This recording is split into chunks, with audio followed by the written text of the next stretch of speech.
I'm Pastor Matt. And I'm Mary Rose. And we're continuing our Lenten journey through Luke's Gospel. Today, we're picking up with a couple stories all about Sabbath and the stuff that Jesus does on the Sabbath. And that doesn't make him very popular. No, it doesn't. We're going to pick it up at 5:33. They said to him, John's disciples often fast and pray, and so do the disciples of the Pharisees. But yours go on eating and drinking. Jesus answered, Can you make the friends of the bridegroom fast while he is with them? But the time will come when the bridegroom will be taken from them.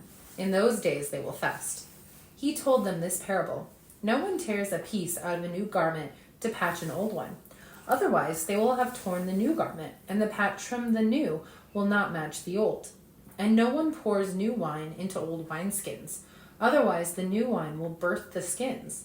The wine will run out, and the wineskins will be ruined. No new wine must be poured into new wineskins. And no one after drinking old wine wants the new, for they say the old is better. So the first part, hopefully it kind of makes sense, right? They're asking a pretty straightforward question. Why is it that when all the Pharisees, even John the Baptist, Jesus' forerunner, their disciples fast and offer these prayers, but yours eat and drink, right? It seems like a pretty straightforward question, but what is Jesus getting at? Well, this is a question about piety. What's the right thing to do? How should you worship God the right way? What's the proper form? How do you do things with the proper way? Do you have to use communion every week? Do you have to use divine service 1, 2, 3, 4, or 5 out of the LSB, or are you not really worshiping? It's kind of maybe a contemporary question that might be along the lines of these. And what's Jesus' response? It seems a little perplexing, right? They're asking about piety, and Jesus starts talking about wedding guests while the bridegroom is with them. So, well, who is the bridegroom, Mary Rose? It's Jesus. It is Jesus. So part of his point is not that fasting or some of those things are wrong, but how can you do those things when he's here? Because what's the purpose of fasting? To help you draw closer to God. Well, do the disciples need to draw closer to God and to experience his presence? He's about as close as you can get at that point. He is. So that's why in those days when the bridegroom is taken away, in our days, now, to be sure, Jesus is present with us everywhere, and he'll be with us always to the end of the age, but he is not sitting across the table from us right now, and I can't talk to him face to face. So there's a time for us, like in this Lenten season, to spend extra time in fasting and in prayer to draw near to Jesus and to near to God. And that wasn't the only time Jesus was going to upset the Pharisees. No, it wasn't. But in verse 36 and 39, when Jesus is talking about the new wine and the old wineskins, there are two views that many scholars have, and both seem faithful, but kind of opposite to each other. So I'm going to share both views with you. The first is that Jesus doesn't come to fix a little bit. The entire attempt to self-justify by the law has to be done away with. So he has to get rid of all of the old wine. This is the issue with the Judaizers in the New Testament. You can't simply add Jesus to the old system. It's an entirely new way to do it, because you don't need a small fix. You need to be made entirely new, and we need to despair of ourselves and rest in the completed work of Christ alone for our salvation apart from the law. The second view is that Jesus and his ministry is not new, because it's rooted as the fulfillment of the Jewish tradition, the faith of the patriarchs, and the plan of creation from the beginning. So think about Luke's genealogy. It starts with Adam. What Jesus is doing and bringing to completion has been set apart or set from the beginning. His point is that the old isn't bad, but that the old cannot be fixed or solved or completed by some new religion. Rather, the old is fine in itself and worthy of repair, but it has to be within the old framework. The old and new are simply incompatible.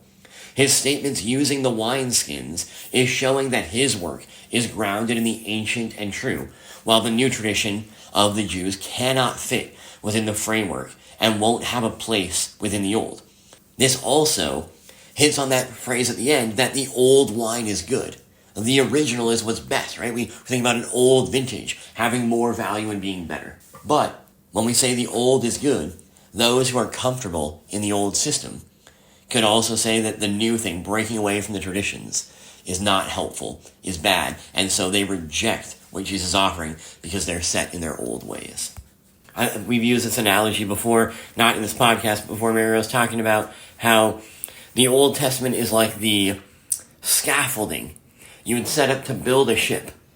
But once the ship is built, which is the fulfillment of its thing, you don't keep the scaffold anymore. The ship doesn't stay in the harbor. It's set free, right? The scaffolding is not bad. The harbor isn't a bad thing, but it's not necessary. Now it's reached its fulfillment, its culmination in Jesus. But let's continue at chapter 6, verse 1. On a Sabbath, while he was going through the grain fields, his disciples plucked and ate some heads of grain, rubbing them in their hands. But some of the Pharisees said, "Why are you doing what is not lawful to do on the Sabbath?" And Jesus answered them, "Have you not read what David did when he was hungry, he and those who were with him, how he entered the house of God and took and ate the bread of the presence, which is not lawful for any but the priest to eat, and also gave it to those with him? And he said to them, the Son of Man is Lord of the Sabbath." So, starting point, have you not read, is kind of an insulting thing to say to those who are the Pharisees, who are experts in the law, right? He's saying, don't you know your scriptures? Haven't you heard? Well, they kind of confronted him with the same kind of question. They did, right? Yeah. They acted like he didn't know how they should be behaving on the Sabbath. Which, I mean, is their interpretation of what Sabbath means, which is what he has this problem with, right? And this is Luke chapter 5, 6, and 7. Jesus is kind of the paradox and unorthodox preacher who is coming in and upsetting all of their carts. All of their apples are getting shaken a little bit because he is showing that the spirit of the law matters more than the letter of the law. And we'll talk a little bit more about that. But the Pharisees, as they're confronting Jesus, when they hear the law, they always ask the question, or they hear, you should do no work on the Sabbath. They're concerned primarily with do and not with Sabbath. They're obsessing over what you should and you shouldn't do rather than what's actually restful. They get so caught up in like, how do we technically keep this rather than what it's actually about. And as Jesus and his disciples have this need, and so it seems like Jesus is breaking the law. So how can they do this, especially if you're faithful? Well, Jesus appeals back to the story of David. And David is described in 1 Samuel 13:14, and again later in Acts 13:22, as a man after God's own heart. So he's the one who carries out God's will, right? So if that's David, and he isn't rebuked for this action, well, how can David do this and still be considered faithful? Well, as Jesus, who has authority to permit the disciples what they can and can't do, he's saying that this doesn't actually undermine Sabbath. It doesn't undermine rest. He recognizes that the purpose of Sabbath is dependence upon God and recognizing that he's going to provide for us and our need for the rest. Well, as they're walking through the grain field and they're hungry, they grab something and they provide from what God's abundance to meet their needs. So how do we think about the difference between the spirit and the letter of the law? What does that mean to you, Maros?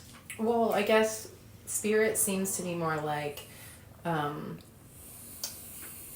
the intended fruits of the law, like why the law is there would kind of be in the spirit of the law, whereas the letter of the law is just word for word exactly what it says.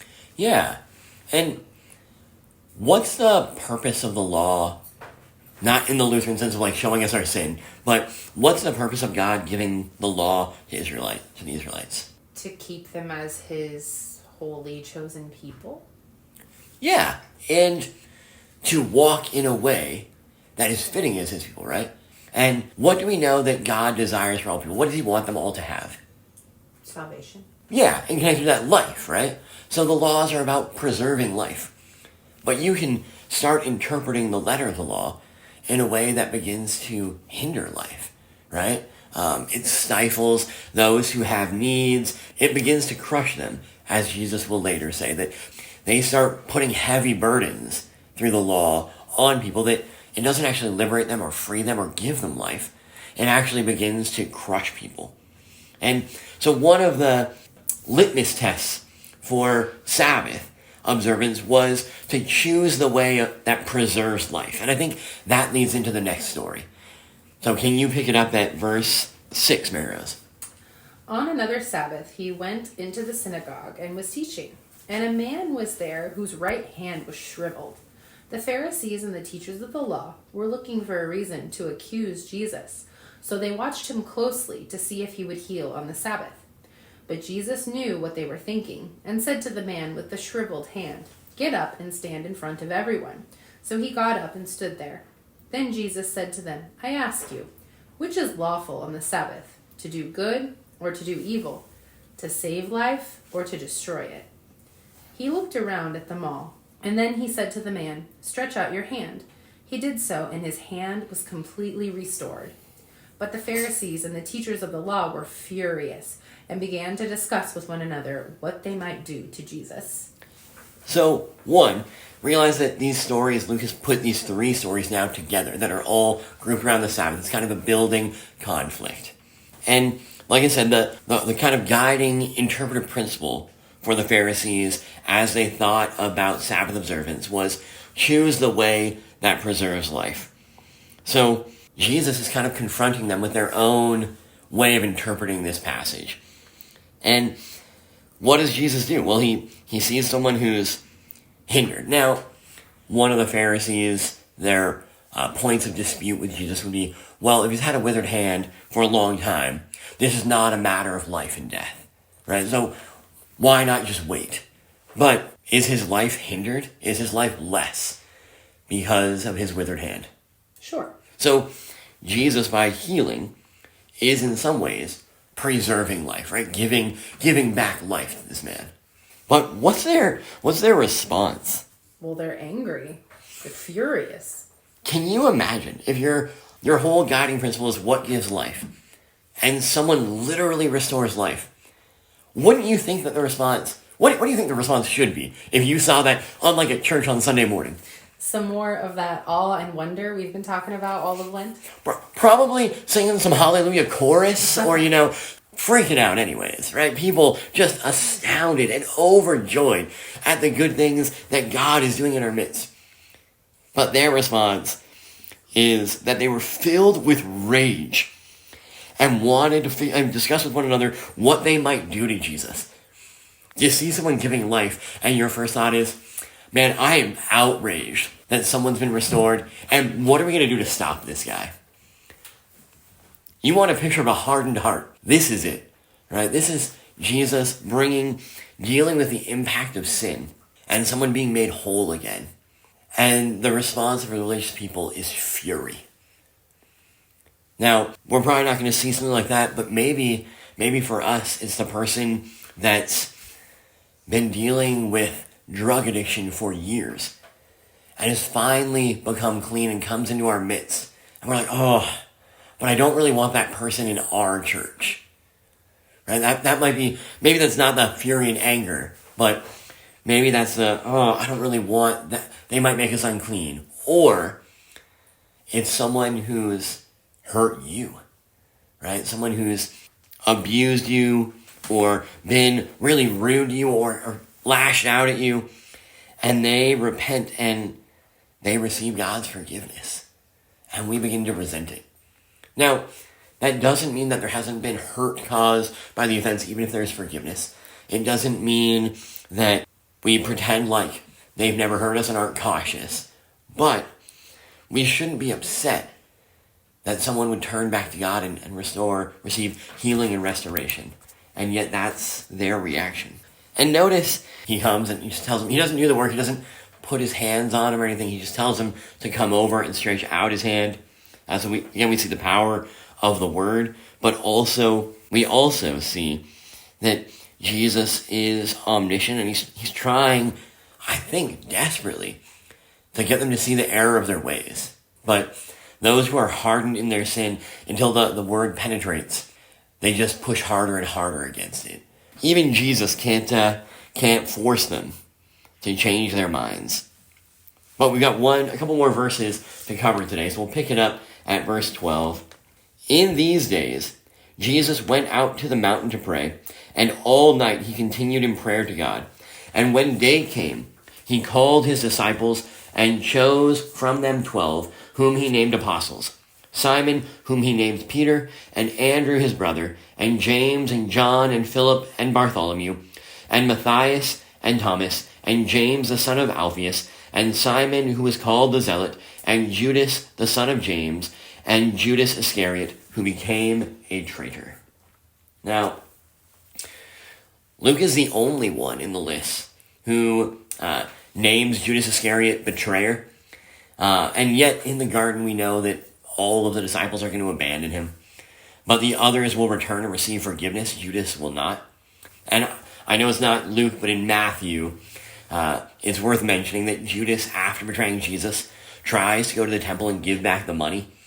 And it seems like what he's really seeking is absolution, restoration, but they won't give it, which leads to his hopelessness and ultimately his suicide.